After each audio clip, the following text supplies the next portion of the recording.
and everybody's paying like $50 at Sephora for a lip gloss that's like full of crap that I wouldn't want my own daughter to use. Yeah.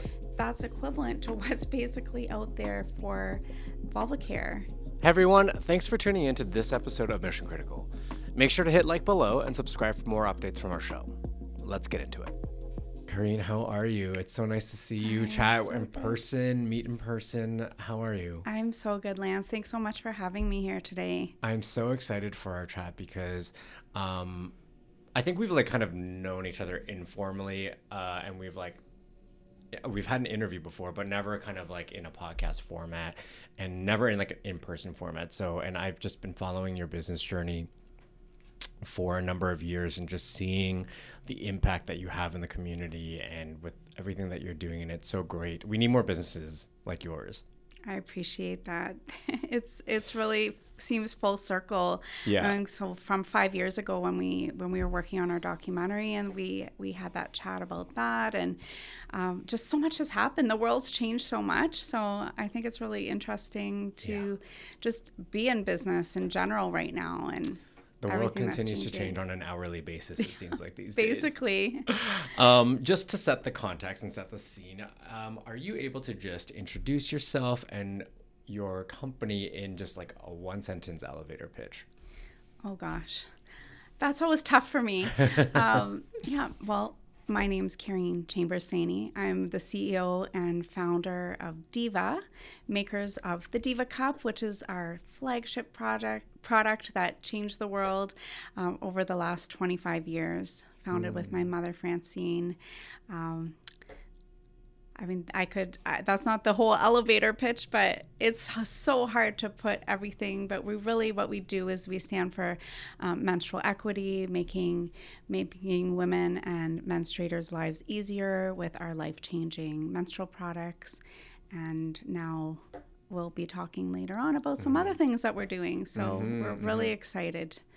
I love that. I mean, yeah, hard to summarize everything in a sentence, but we're going to unpack a lot of stuff throughout the course of our conversation. I kind of want to just dive into it, actually. Why do you think it is that in 2025, in a year like this year, the word vulva can still get your ad banned, but something like, erectile dysfunction is a punchline, can be seen as a punchline on primetime TV? Like, what's happening here? What's the situation? And why do you think that there is still so much stigma around that? I mean, being in menstrual products and starting with our product, the Diva Cup, was actually a reusable menstrual product used instead of a tampon or pad. It's a cup. So we've been in menstruation and periods for 25 years now. And basically from that, we know how much this menstruation has been completely stigmatized. And we've worked really, really hard over the years to try to educate and change the narrative on that. And we're seeing that now, moving into other wellness products, into other areas. And we can't say the word vulva without being banned, because it's just expanding into the stigma of anything that has to do with a woman's body seems to be stigmatized. And I always say, I feel like a lot of people probably agree that if menstruation and these things actually happen to men's bodies as well, they probably wouldn't be stigmatized in the same way, and they would probably have solutions. But it's just something that's always, pushed under the rug. Yeah. Well, when you think about, kind of building on that, a lot of men's health topics get science and research, and a lot of women's health topics get stigma and don't get the same, vast disproportionate amount of research is done and kind of viewed through the lens of men's health versus women's health, these, up until today. So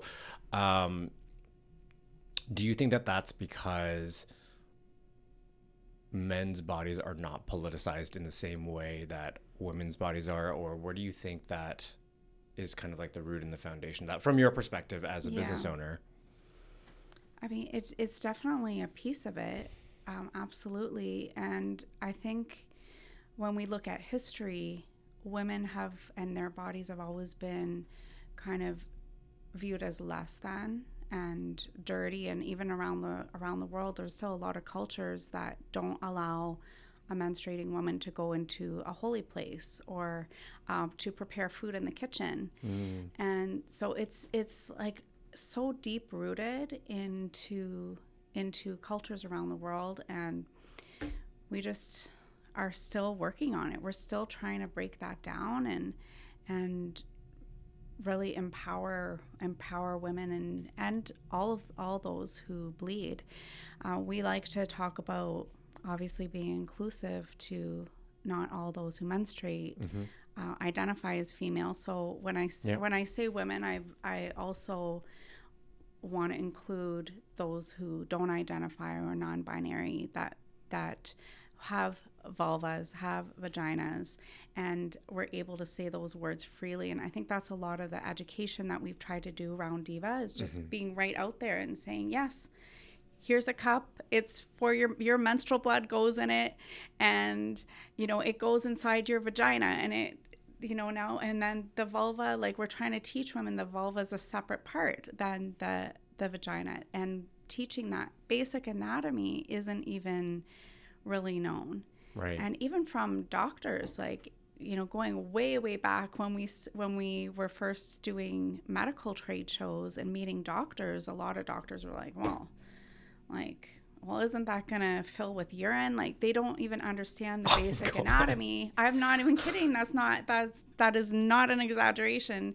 That happened many times from medical professionals over the years. Maybe, hopefully it's different now, but I'm talking like 20 years ago when we were really starting this and trying to talk about how to use a cup. Like, we had to spend all of our time and energy just doing basic anatomy education to doctors even. Yes. That blows. You know what? That simultaneously blows my mind, but also I'm like just also not that surprised either. Like, both things feel like they're true to me, and it's just wow, that is.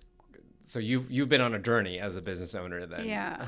Not even just with your consumers, but also just for medical professionals, because it's all part of the same ecosystem. Yeah, and even more surprising was most of the buyers we met when we were starting out were men, and they weren't younger men. They were like gray-haired men that had been in those roles for probably 20 or 30 years. So all the decision makers that are deciding on what menstrual products and what assortment to have on shelf, like, we had to overcome that as well. And we were literally laughed out the door from if we could even get a meeting. When we did get meetings, most of them couldn't even make eye contact with us, and they were so embarrassed, and they were like just trying to avoid the whole discussion. It was unbelievable, really, what we had to overcome. It took us 11 years to even get our first mass market account. Wow. So you put in the work. I mean, so just building on that and speaking of that, so you launched Diva over 20 years ago with your mother, and it was long before, I mean, to your point, the feminine care space became, or there were even any players even in that space. Yeah. And kind of reinforcing what you've also just said, before a time where that was even culturally acceptable to be talking about these things. What gap were you really trying to fill back then, and how did you overcome that challenge of having to break down those walls and those stigmas and taboo with not just your consumers, but also like the other B2B players in the space? So yeah, it was really amazing starting this business with my mom back in 2001. We started kind of working on it, and coming out in the early 2000s with a product like this. There was nothing like it. There was really no reusables category. So we had to overcome kind of the ick factor of the reusables, but we also had to kind of pave the way for this category that didn't exist. And, luckily, I think we were very optimistic, and we were kind of boots on the ground just full of grit and would stop at nothing. Like, we were so passionate and we believed so much in what we were doing that, yes, the no's were hard, but it just was like, yes, we will show you. We knew that this was something really special because it changed our lives. Mm-hmm. And it was something that my mom had been dreaming of since she was like 13 or 14 years old, just saying there has to be a better way for women. Like, this can't be it. And we would really wanted to stop at nothing to get this concept out there. And there's just so many things we had to overcome. So fast forward to today. I mean, first of all, that's an incredible story, and also just a testament to you and your mother and your team, and just kind of the entrepreneurial spirit, and underscoring just the pure conviction that you had in your vision and product. And yeah, kudos to you on that. That is, I admire just that journey, and I know that it's not, I can't even fathom how difficult it's been. So yeah, kudos to you on that.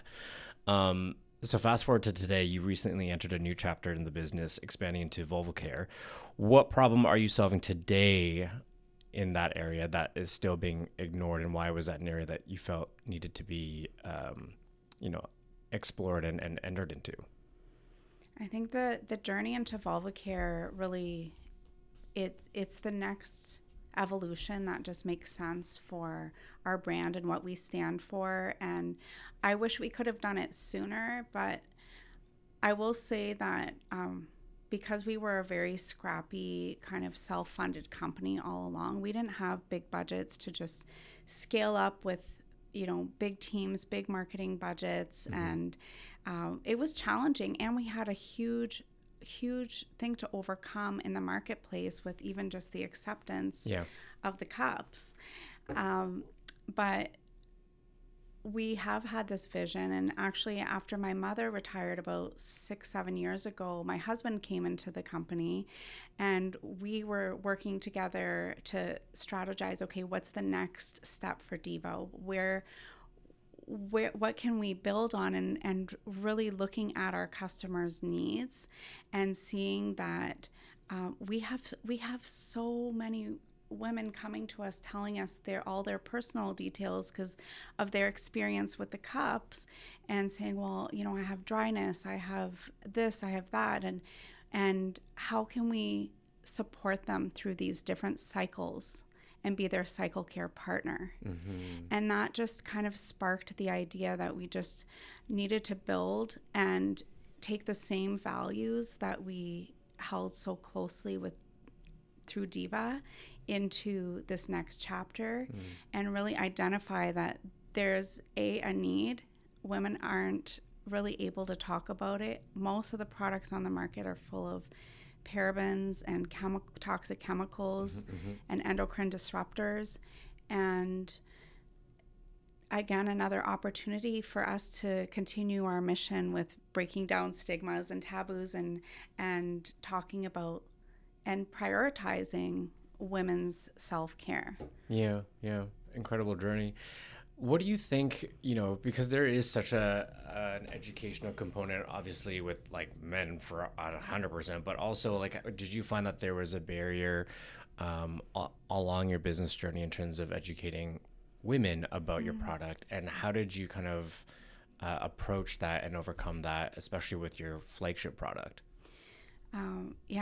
Education has always been one of our top pillars, and such an important pillar. We wouldn't be here where we are today without having all of the effort and energy we put into education. Like we said, like, if the doctors don't even know, I mean, imagine the average woman also doesn't know.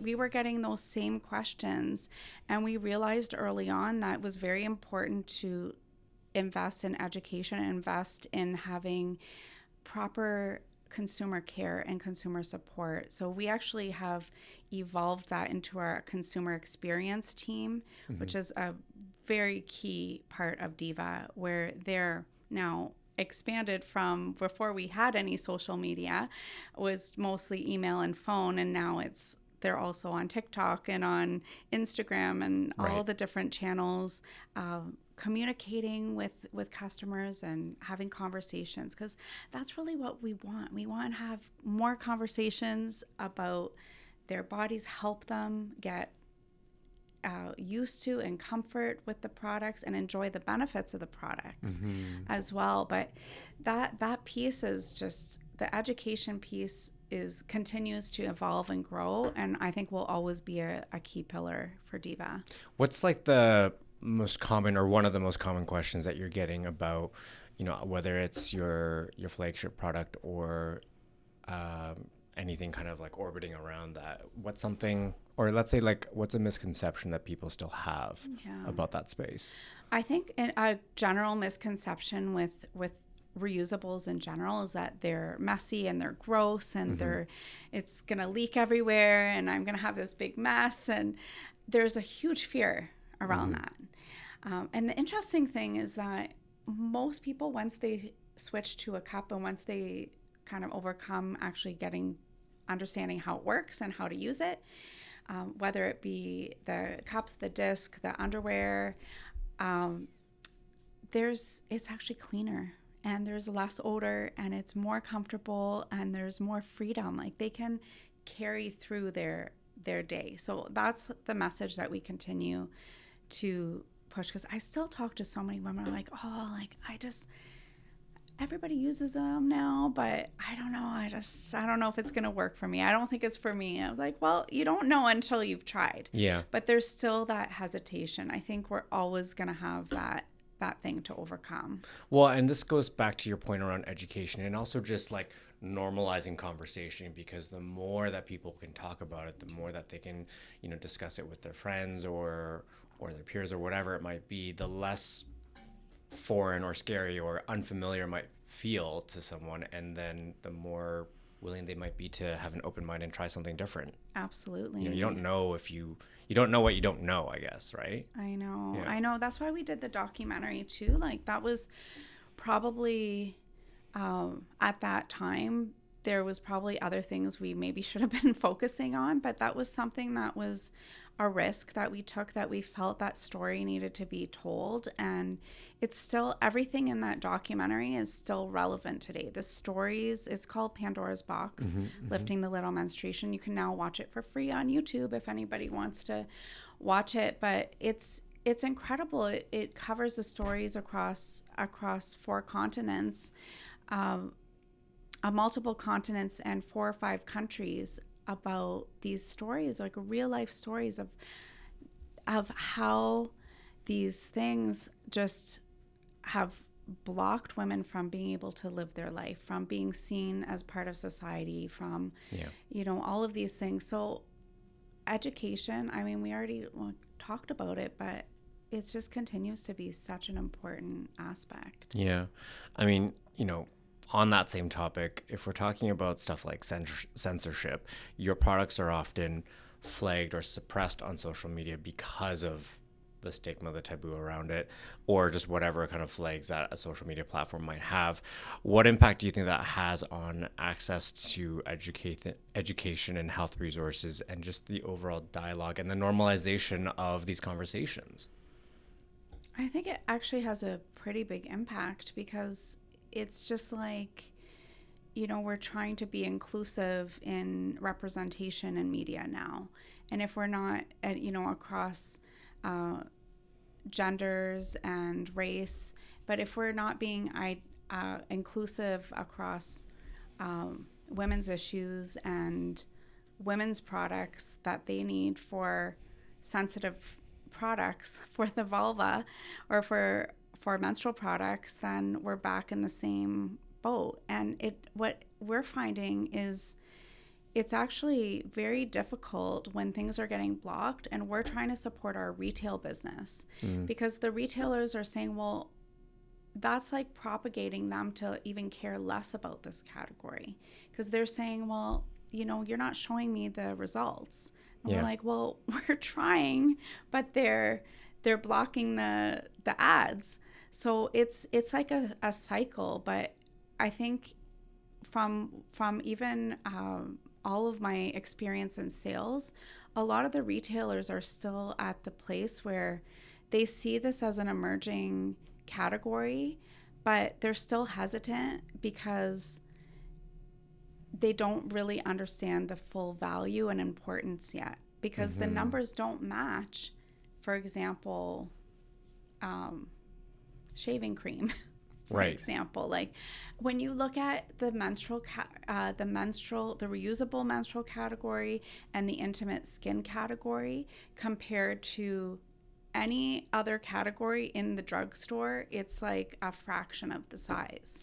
Which is actually, when you think about it, just objectively from like a business lens and an economic lens, like it's literally half the population. There's so much potential to, if you're just thinking from a business standpoint, like there's not a lot of opportunity to capture if you're thinking about numbers outside of just, wanting to do like the right thing and all that kind of stuff, right? Yeah. So yeah, it just shows that there's still a long way to go in that conversation. I definitely think there's a long way to go. And that's why we're excited about this next foray into vulva care, because it is providing that opportunity and more opportunity to have these conversations and work on that stigma and breaking it down, and just providing better, more comfort and solutions for people that need it. Yeah.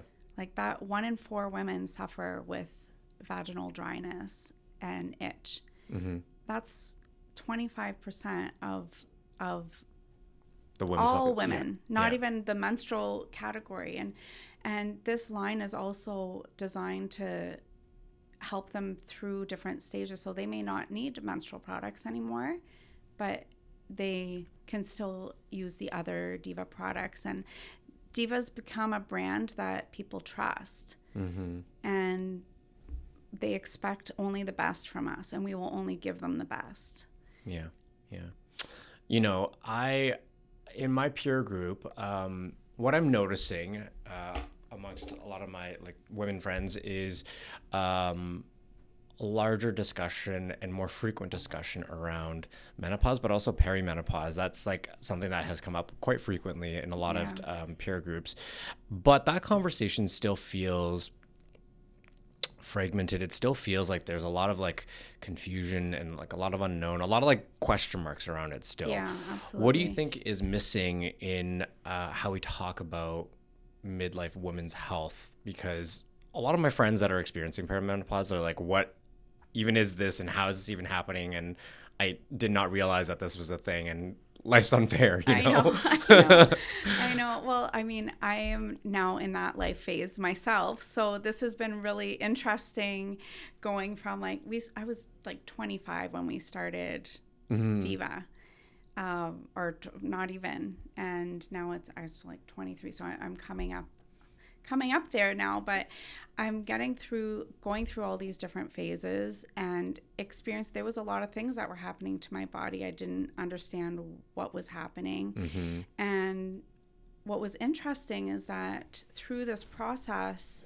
I learned so much, and we're really working to try to relay that information, because it's not just like these hormone changes. There's like the tissue of the vulva, it shrinks by like 95% and all through the sides. Like, you don't know that. So there's a lot more discomfort, and there's a lot more issues. And that perimenopause can go on for 10 years. And then we talk about menopause, but menopause is actually one moment in time. Menopause is literally when your period stops, when your menstruation stops, and then it becomes post-menopause. Right. So we say, I'm in menopause. Like, we don't even understand as a society how to use the terms properly. How to even talk about the symptoms of things that are happening, like the brain fog, the headaches. I mean, I've been working with my doctor and a naturopath doing hormone testing, and through that process, it's taken me down like this unbelievable journey. So there is a huge gap, and I hope that Diva can definitely play a part in educating that. But I think it's going to take more than us. Like, we all need to a lot more companies need to be forthcoming, and we need to prioritize women's health, because as much as like all humans go through phases, they go through different changes, not like what women are going through. It's not even comparable to what we have to experience, the changes in our bodies, the changes physiologically, and the mental health impact as well. Yeah. What has surprised you most about what women don't know about their own bodies through your experience building your business and having these conversations and educating? Have there been kind of any revelations or kind of big moments where you're like, okay? I think the interesting thing is the perception that there's a lot of menstrual blood that comes out, or like there's no real measurement or indication of what is a little, what is a lot. They might say, well, tampons were always kind of the benchmark for that. So it would say, your doctor, we would say, I think I have a really heavy flow. And it would be, the doctor would say, well, how many tampons do you fill? But because tampons come in different, from brand to brand, they vary from super light. I mean, there's so many different factors. And because of how they work, and the flow isn't actually just liquid like this water. It doesn't absorb the same way. So when women started using cups, it was kind of like this wow, I know that's all there is. Like there may be after a whole day, there's a teaspoon of flow. And for some women, they maybe filled it like 4 times in the day. So it gives them a lot better indication. But we did try to work with, we did work with, partnered with some research on that called the flow study. But that was something really, really interesting that nobody was talking about, is what is a heavy flow? What is a light flow? What is normal? Yeah, it's all like anecdotal for people. And I think that's even what we were talking about with perimenopause and postmenopause and even preteens just entering into menstruation. There's no real benchmarks as to what is normal. We have to do a better job at talking about what's normal, what things are, and normal can also be a wide range of things. Yeah, I was just about to say, like, is there a normal? Because it's so different for different, like, it's different for, like, bodies are different, right? I think there is a point where it's like, okay, this is not normal, because you can actually quantify it. And that was something that was really powerful for us and my mom and I over the years, is knowing that women could use the information they were getting from using Diva Cup to go to their doctor and actually being heard. And we heard so many stories, and like people that suffer with endometriosis, it takes about 10 years in Canada to be diagnosed on average with endometriosis. I think it's starting to get a little bit better, but when you hear these women's stories, they're just take some more pain pills. Like, women's pain has been continuously undermined and unheard for as long as we have been around. And then today in 2025, like, that's not acceptable. Yeah. You know, we have to do better. And I have a daughter, she's going on 16, and you know, I see how much she suffers with her period pain, and it's something that we need to continue talking about. And by talking about menstrual products, by talking about the Diva Cup, like my mom and her, we would be in a sales meeting, and she would like throw the cup across the table and like it would like start bouncing around the table, and she just try to make light about it. Sure. Because and like joke with people and try to bring humor, because we were just so like that we had to do something to try to snap people out of it. Yeah. But it's opened up, like, through our last 20 plus years of this journey, it has opened a lot of conversations. And like you said, like even in your friend group, they're talking more about it. Yeah. So it's getting there. And hopefully we can continue working on that. Yeah. Your business is, you lead in a space where discomfort manifests in different ways, where, your literal consumers and clients have discomfort with their bodies and want to find ways to like alleviate that. But your business category is also like one that is, I imagine there's a lot of discomfort, like that manifests in different ways too. What has that notion of discomfort taught you about being an entrepreneur and leading a business? How has it helped you?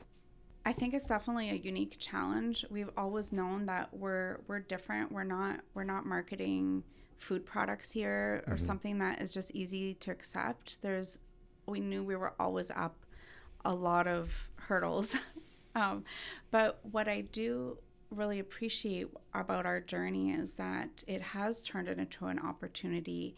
We have not just educated medical professionals, the buyer communities. We've led this whole category and proved everyone wrong that there was a market for this. There was a need for this.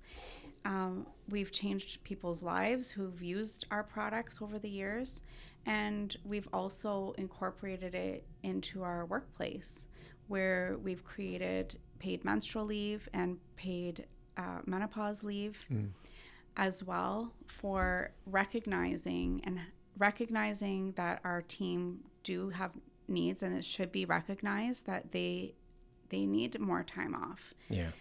They get up to 12 days a year paid to rest and recover from symptoms related to that, in addition to their sick leave and personal days and all of that. And we've used that to create conversations and to encourage other companies to do the same. So I hope in some way we are planting some seeds that can continue to spread. I don't know if it's there yet, but the fact that, in our company at Diva, you can say, I have a lot of menstrual pain today, or I have, hormone-related migraine, that no one's going to push you to work through that pain and undermine your pain, that we're actually acknowledging it. And hopefully that will create more conversations with their family. Now they're like, oh, it's okay, I can say that, because that's not what we're taught. Yeah. Building on that, for brands that are kind of leading or expanding into kind of uncharted waters and going into categories that have not been defined traditionally, what would you say, to those kinds of entrepreneurs about what kind of leader you need to become to build something like a Diva, or like, an XYZ in a different kind of category that hasn't been defined, that still has a lot of question marks around it? What are the traits that you think have come in handy for yourself to build your business? I love that question. I think it's so important to really know who you are as a company, because when you get into business, no one actually tells you first of all, how hard it is, and that you're going to lose a lot of sleep. But also, it's easy to compromise your values. It's easy to just say, well, this is the easier way to do it and the cheaper way to do it, even though that may not be what you intentionally set out to do. And I mean, we could easily have our product, like the cups and discs, is still made in Canada all these years. We can get it. A lot of our competitors are made overseas. We could get it made for a fraction of the price, but we don't, because we trust the quality and we want to maintain that. But that comes at cost. It's a premium product that affects your strategy, affects your business. So you kind of have to balance and find that happy medium between that without compromising your values. And as we've been developing the new products, that has been a lot harder than I thought. Also because there's not a lot of options in or regulations surrounding natural products and organic products. Yeah. Organic is almost kind of like a loose term. Totally, yeah. It's like, but also the raw materials and some of the things that we want to use, it's like, we can't put this on the market for $100. Like that won't work in our model. So we have to be really creative to find ingredients that are clean, that are purposeful and natural, and using traditional. I like to use a lot of herbs and different essential oils and things like that in my own skincare. And so that was something that we wanted to put out there, and that does not exist. Like no one is doing what we're doing.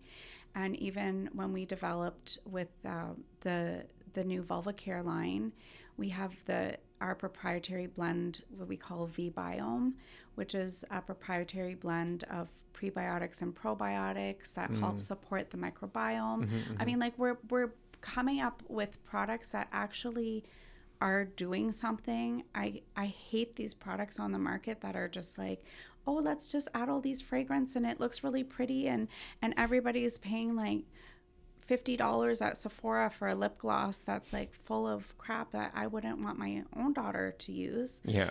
And that's equivalent to what's basically out there for vulva care and intimate skin, and it's not okay. So I know that was a really twisted way, but it's all connected into the values, and we've always prided Diva in being authentic, to being trustworthy, and to do what we say we're going to do. Like we are going to make a promise to you, and we will stop at nothing to make that happen. And I think that that's what you've been doing. You know, you have a track record of that over time that that proves and demonstrates your commitment to those values and that perspective.